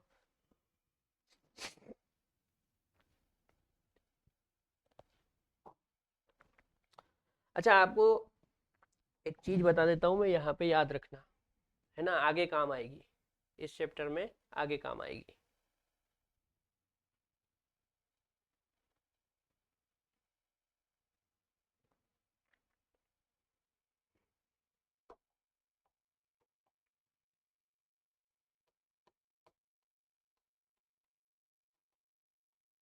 जैसे हम सब्सटेंस की बात करें, किसकी बात करें? सब्सटेंस। सब्सटेंस मतलब पदार्थ, सब्सटेंस मतलब पदार्थ। ठीक है, तो पदार्थ दो टाइप के होते हैं। कितने टाइप के होते हैं? दो टाइप के, सॉलिड और लिक्विड। वैसे तो गैस भी होता है, गैस भी होता है, लेकिन यहाँ पे ज्यादातर सॉलिड और लिक्विड की हमको जरूरत पड़ेगी। तो जो सॉलिड पदार्थ है वो कौन से हैं? तो सॉलिड पदार्थ में याद रखना, यूरिया, ग्लूकोज, सुक्रोज, NaCl, इस तरह के पदार्थ आएंगे।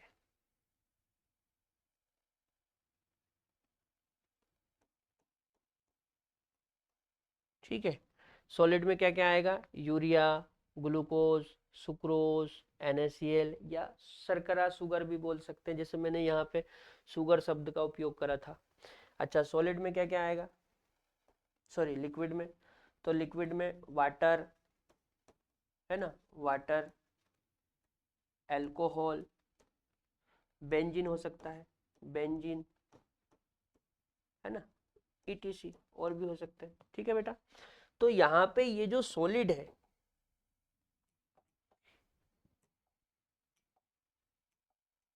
ये जो सॉलिड है ना, ये होते हैं नॉन वोलेटाइल। कैसे होते हैं? नॉन वोलेटाइल, मतलब इनमें कोई वाष्प दाब नहीं होता है ना, इनमें वाष्प दाब नहीं होता है, मतलब ये वाष्प अवस्था में परिवर्तित नहीं होंगे। नॉन वोलेटाइल है, अवाष्पशील। कैसे? अवाष्पशील,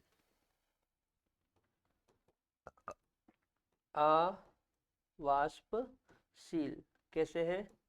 अवाष्पशील, मतलब इनको तुम कितना ही गर्म कर लो, इनको कितना ही गर्म कर लो, ये वाष्प में परिवर्तित नहीं होंगे। ठीक है ना, इनको कितना ही गर्म कर लो, ये वाष्प में परिवर्तित नहीं होंगे, मतलब कैसे रहेंगे? अवाष्पशील। कैसे रहेंगे? अवाष्पशील। अच्छा, यदि लिक्विड की बात करें, किसकी बात करें? लिक्विड की। ये जो लिक्विड है, ये तो ये होते हैं वोलेटाइल। ये कैसे होते हैं? वोलेटाइल। वोलेटाइल मतलब वाष्पशील, वोलेटाइल मतलब वाष्पशील। ठीक है ना, तो जो सॉलिड है वो नॉन वोलेटाइल है, और जो लिक्विड है वो वोलेटाइल है। जो वोलेटाइल होगा उसी का तो वाष्प बनेगी, जो वोलेटाइल होगा उसी को गर्म करने पे क्या बनेगी? वाष्प बनेगी। ठीक है ना, और उसी का वाष्प दाब होगा। तो यहाँ पे पूरा का पूरा लिक्विड है, इसलिए वाष्प दाब अधिक है। यहाँ पे आपने लिक्विड के साथ सॉलिड मिला दिया, अब सॉलिड तो वोलेटाइल होता नहीं है। ठीक है ना, और साथ में वो क्या करेगा? वो इस लिक्विड का वाष्प दाब भी कम कर देगा। ठीक, नोट करो। चलो आगे बढ़ते हैं। अच्छा, फिर से ग्राफ आ गया। यहाँ पे ग्राफ में कुछ नहीं समझना है, बहुत सीधी सी बात है।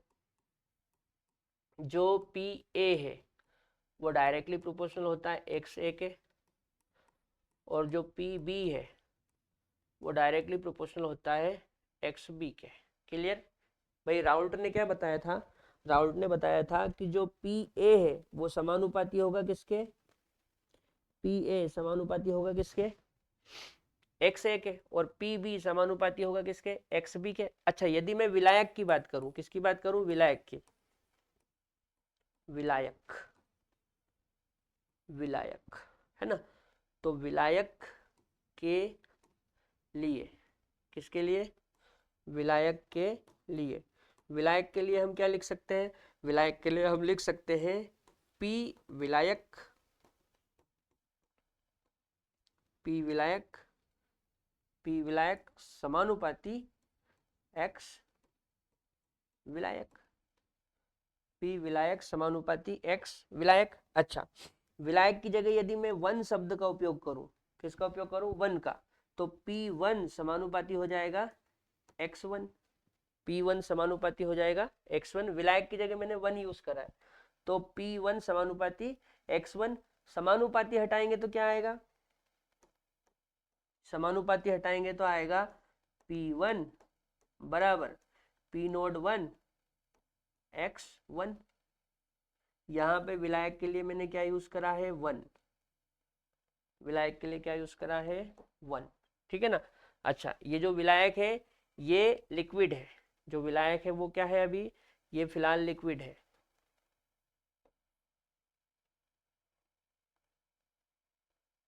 ये जो विलायक है ना ये लिक्विड है। विलायक क्या है? लिक्विड,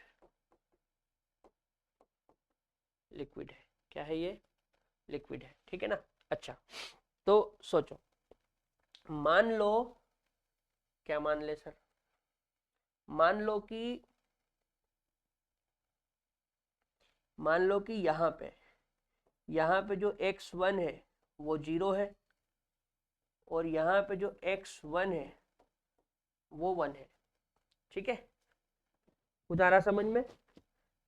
मैं बोल रहा हूं कि यहाँ पे x1 0 है और यहाँ पे x1 इक्वल टू 1 है। ठीक है, अब हो क्या रहा है, जब आप इस तरफ जा रहे हो, किस तरफ?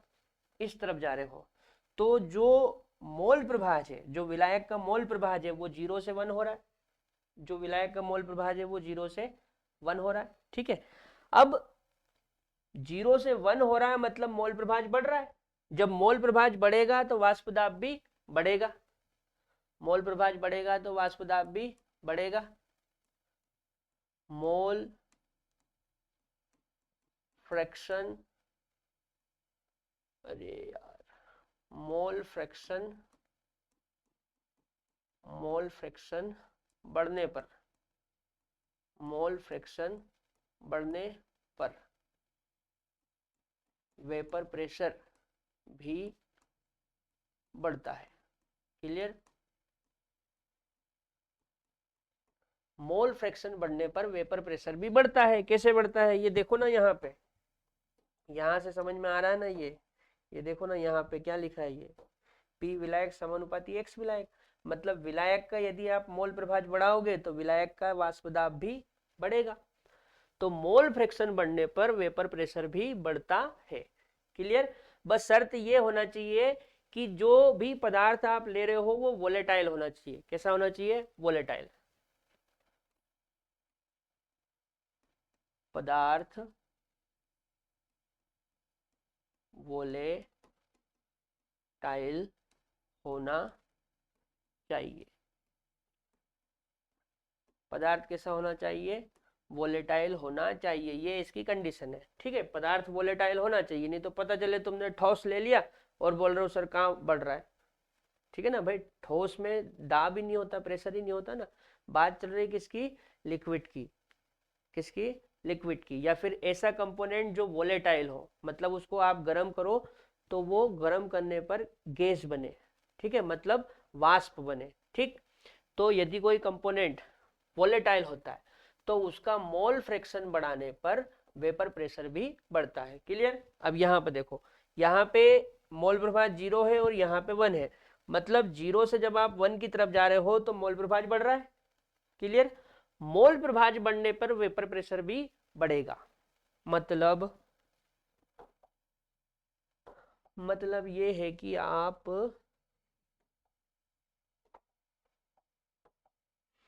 देखो, इधर 0 इधर 1, मतलब इस तरफ जाने पे मोल प्रभाज बढ़ रहा है, तो इस तरफ जाने पे आपका दाब भी बढ़ेगा। तो इस तरह से आप ग्राफ खींच सकते हैं। ठीक है, तो ये हो जाएगा आपका P1 और यहाँ पे हो जाएगा P01। ठीक है, इस तरह से। ठीक, नोट कर लो।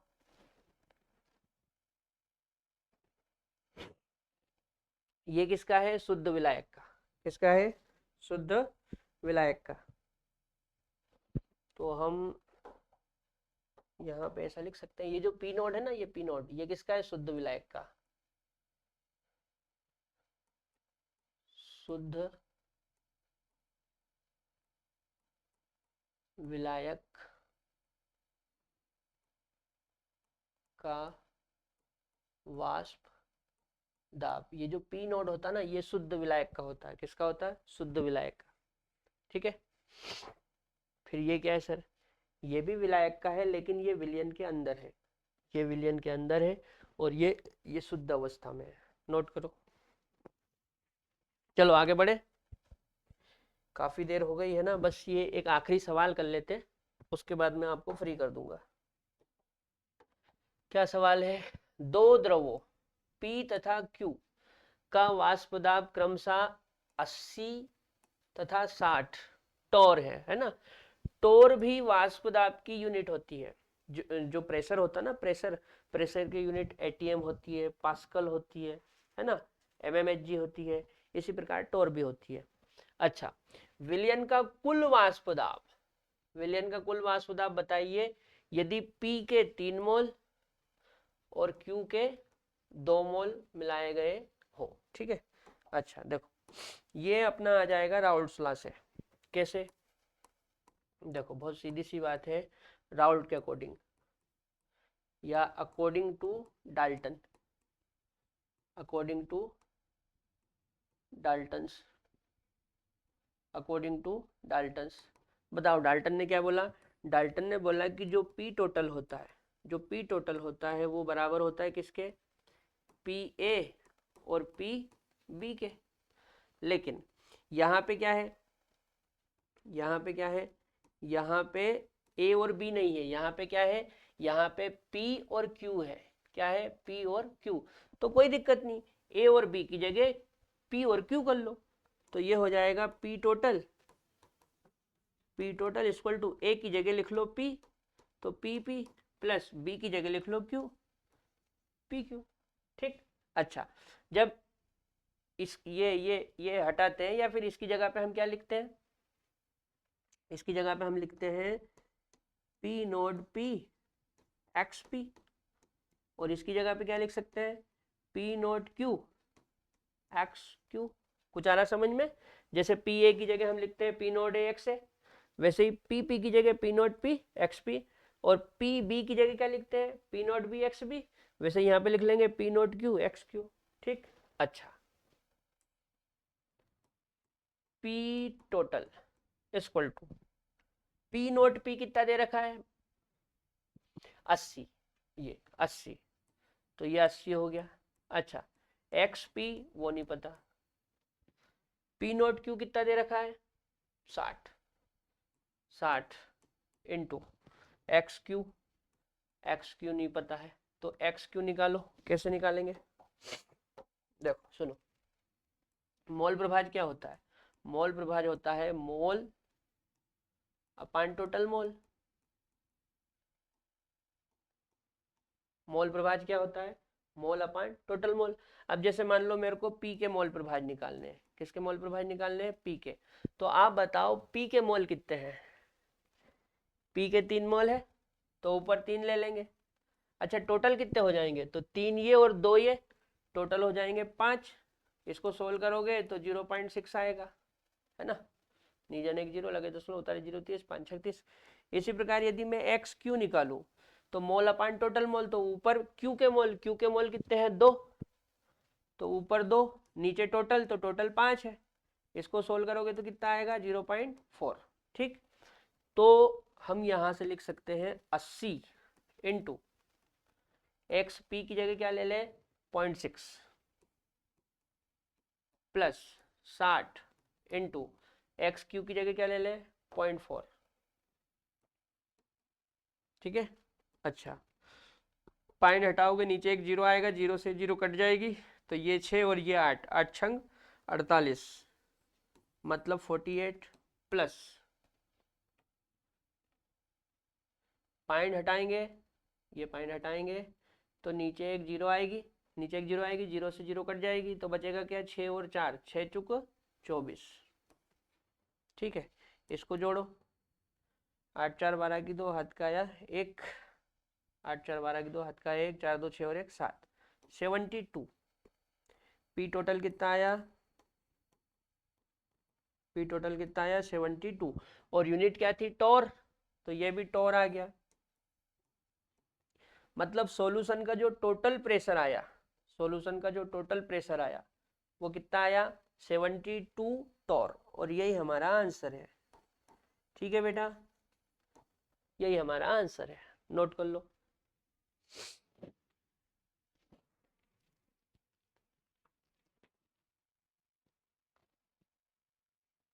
ठीक है, तो ये हमारा राउल्स लॉ और डाल्टन्स लॉ कंप्लीट हो गया। कल के लेक्चर में मैं आपको आइडियल और नॉन आइडियल सॉल्यूशन के बारे में पढ़ाऊंगा। तब तक के लिए जय राम जी की।